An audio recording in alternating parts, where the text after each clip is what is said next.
ഏഴിമലയ്ക്ക് മുകളിൽ നിന്ന് മാടായിപ്പാറയിലേക്ക് പറന്നിറങ്ങുന്ന മഴമേഘങ്ങൾ.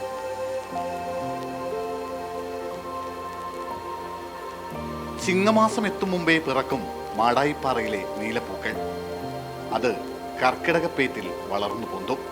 ഓണത്തിന്റെ വരവറിയിച്ച് നോക്കത്താ ദൂരത്തോളം നീലപ്പൂക്കളമിടും.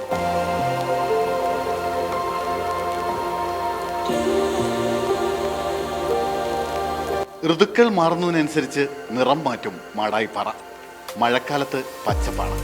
ഓണമാകുമ്പോഴേക്കും കണ്ണാന്തളിയും കാക്കപ്പൂവും നിറഞ്ഞ് കുന്നിൻ മുകളിലാകെ നീലിമ പടരും. മഴയുടെ കുളിരിൽ നീല പുതച്ചുറങ്ങുന്ന ഈ ഭൂപ്രദേശത്തിന്റെ സൗന്ദര്യം ആസ്വദിക്കാൻ ദൂരസ്ഥലങ്ങളിൽ നിന്ന് പോലും നിരവധി ആളുകളാണ് ഇവിടേക്ക് എത്തുന്നത്.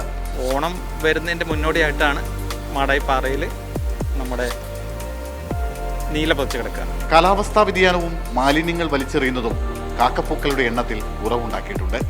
എങ്കിലും മാടായിപ്പാറയിലെ കാക്കപ്പൂവുകൾ ഒരു ഓർമ്മപ്പെടുത്തലാണ്. പൂവിളികളുമായി ഒരു ഓണക്കാലം കൂടി എത്തുന്നുവെന്ന മനോഹരമായ ഓർമ്മപ്പെടുത്തൽ. മീഡിയ 1 കണ്ണൂർ.